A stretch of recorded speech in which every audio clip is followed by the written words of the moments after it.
前2天过中秋节，老板来店里视察，一时兴起说想起来一个老菜，让新来的师傅给制作一下。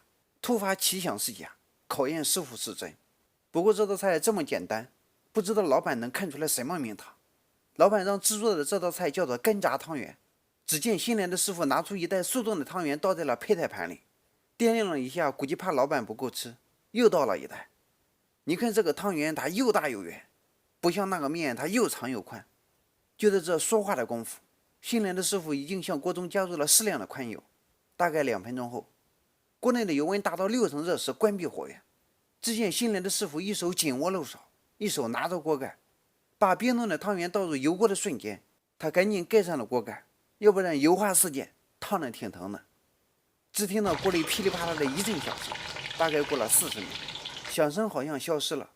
新来的师傅一打开锅盖，摄影师伸着头也往锅里看，然后他就中招了。摄影师的痛呼声似乎提醒了新来的师傅，说时迟那时快，新来的师傅赶紧又换了个更大的锅盖保护着自己，就这样又炸了30秒。然后他捞起来在漏勺里一掂量，他说坏了，炸过头了。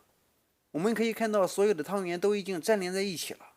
打荷的小弟端着盘子问这个能不能上，反正是老板吃的，又不是客人吃的。新来的师傅一听这话就急眼了，指着打荷的小弟就是一顿臭骂。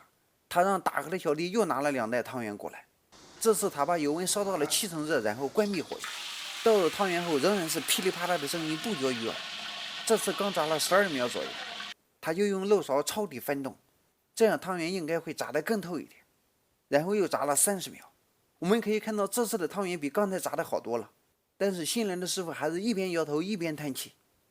他让打荷的小弟再拿2袋汤圆来，打荷的小弟告诉他说仅有的4袋汤圆已经炸完了，新货要明天才能送过来。新来的师傅想发火，但是看到老板进来了，然后他就把汤圆摆放在盘中了。老板看了一眼，拿了一个尝了一下，然后老板没说话就走了。看到这里呀，你们感觉这个新来的师傅做的干炸汤圆哪里不对劲呢？为什么老板吃了一个不说话就走了？